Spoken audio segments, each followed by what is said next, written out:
everyone, Gretchen Wegner here from the Anti-Boring Approach to Powerful Studying. And I've been talking about motivation lately, and specifically related to a client of mine who's 17 and is really struggling to take himself to the next level in terms of effort. And so this is part 3 in the series.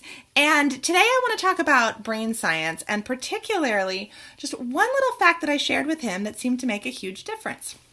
This fist right here is a model of the brain, and I love to use this to share with students. So listen up. This part right here, the wrist, is kind of like the brain stem. That's like the oldest part of our brain, the more like animal part, the like fight or flight or freeze part, and it's the one that reacts.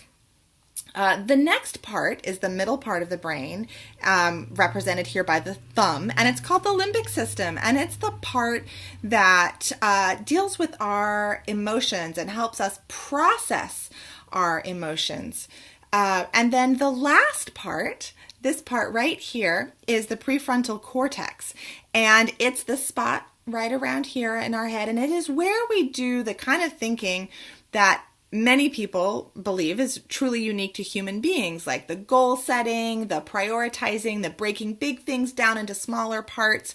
It's also the part of the brain that helps us with impulse control, right? And I said this to the client. I said, you do not need to share any details with me, but I'm sure you have this, because I know I do, a lot of inappropriate thoughts that happen like all the time, like these impulses that are so inappropriate, you could never even say them out loud.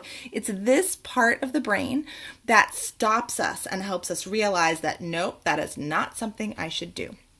So I shared this model with him, but then I said, here's the problem.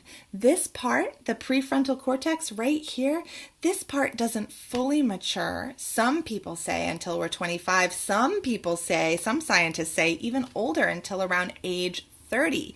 Not only that, but teenagers have an especially hard time with these parts that we call executive functions.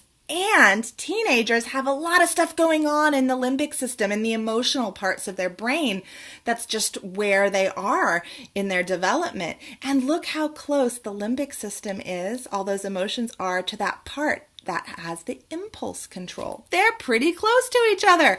So when the limbic system is going crazy, like having a particularly happy or hard feeling, it's especially hard to focus and make plans and to think things through. So anyway, I described all of this to this young man, and I then said, so how would you apply any of this to this question around motivation? And he thought for a little bit, and it's always the case that I get so surprised by the brilliance that comes out of my clients' mouths. He said, it makes me think that I should take a moment to pause in between, like when I know there's this homework I should do, but I really want to go hang out with my friend. I should just take a longer moment to think it through, because usually what I go is, I'll go out with my friend.